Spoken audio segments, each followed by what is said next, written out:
जो बिल देईदा ना किराया देईदा है, यकीन करो असीं घर विच राशन नहीं पांदे। साडा ये हाल है जी, बड़ा भजदे ने फड़े नहीं जांदे। मैं शाम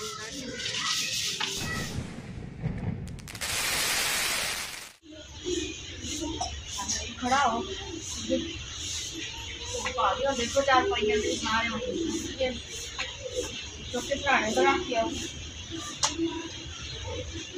अस्सलाम वालेकुम प्यारे बहन भाई, क्या हाल चाल ਤੁਹਾਡਾ? ठीक ठाक हो? अल्लाह ताला ਤੁਹਾਨੂੰ खुद रखे बाहर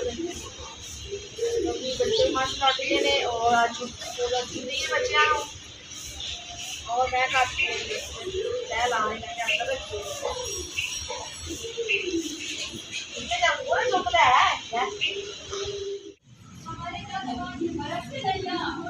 4-5 मिनट खाते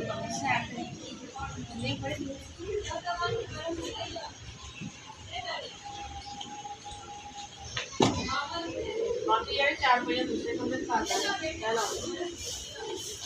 तो पा जाती है अंदर कर लेनी है शाम छुट्टी में बाहर कर लेनी है। कल कपड़े धोते ही सुके पे से ला के राती कमरे च बह के तह ला के उन्होंने खलारा चुकते अंदर का नाले कपड़े वगैरह समेट जाएंगे। मैं आने रख देना कि उस पास तह ला के फिर पैर मैं खलारा पिया जाना उन्हें कि बंदा कट्ठे करके एक जगह तो रख दिंदा फिर लाने जी कमरे की झाड़ू सेम दी। देखो जी साढ़े खरगोश के काम है, देखो मिट्टी खोदन दे जी क्योंकि ज़्यादा मिट्टी के विच खुश रहंदे हैं ना। दूसरा पता नहीं किधर गया जी, इत्थे देखो लेट जाएगा और लेट के सोएगा। इत्थे एवें जिवें मोहरा ही पा देना इन्हें। वो होंदे ना पिंड विच सी ना असीं जिधरों लैके आए हैं वो तो काफ़ी उन्होंने खड्डा मारिया होया सी ते काफ़ी वड्डा खुड्डा बनाया सी उन्होंने ते ओहदे नाल ओहदे विच ही फिर रहिंदे सी छोटे छोटे बच्चे बड़े बड़े बच्चे सारे।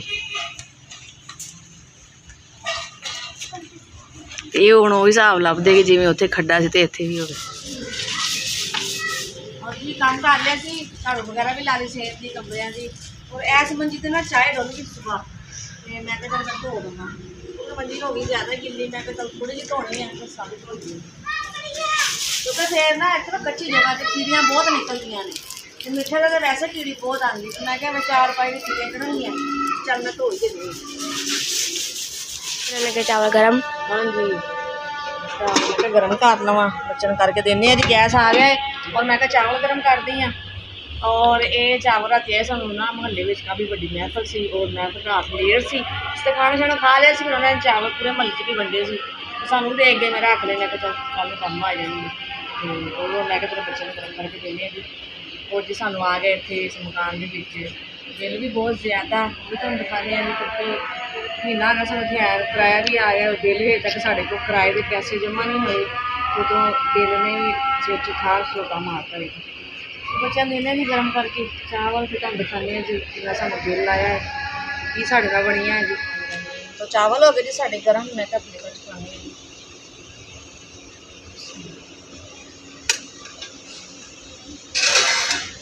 आज जिस भैन भाई गई चावल साढ़े तो बिल वेख के भुख मर गई है जी की खानी है रोटी असी तो की पकानी है असी बस चलो आए सी खत्म दे महफल दे मिला के चलो मैं क्या खानी भी तो होंगी है जी ढिड तो भरना होंगे है जिन्ना चिर इंसान जींदा है चाहे दुख है चाहे सुख है जो भी है टाइम तो पास करना होंगे है। और जी बिल मैं क्या दिखानी अपने भैन भरावां है जी साढ़ा बिल 15,996 रुपये 16,000 हो गया। और है जी यह तरीक है जी 10 तरीक आखिरी डेट बिल की। देखो जिवें तुहानूं पहले दस्सिया कि हजे तक मेरे को किराए के मकान का किराया नहीं इकट्ठा होया फिर तो बिल ने आके सिर सोटा मारता भी सिर के विच। तुसीं दस्सो कि गरीब आदमी कित्थों इन्ना पैसा इकट्ठा करेगा तो किवें बिल भरेगा।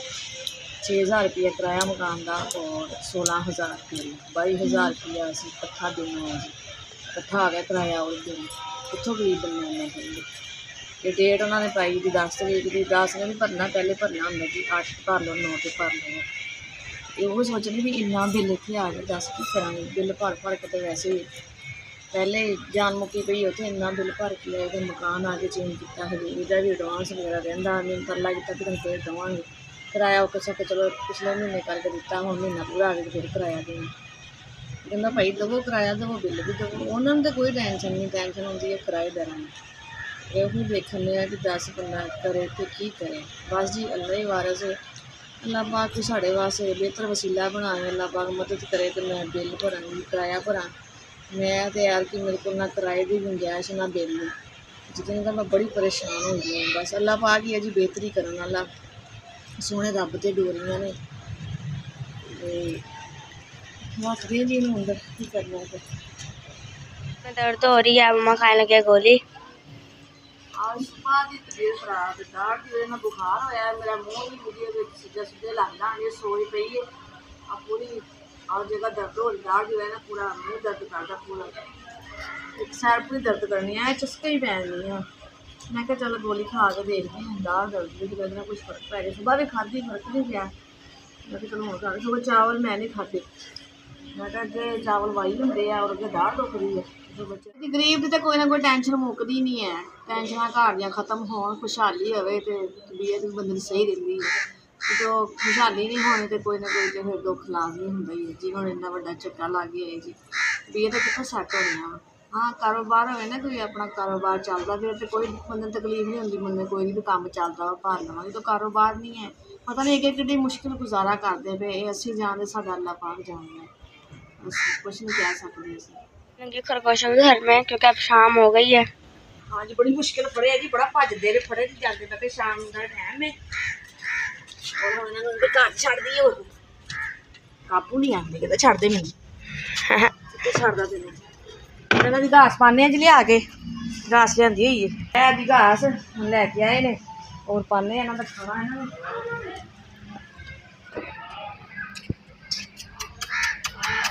खाना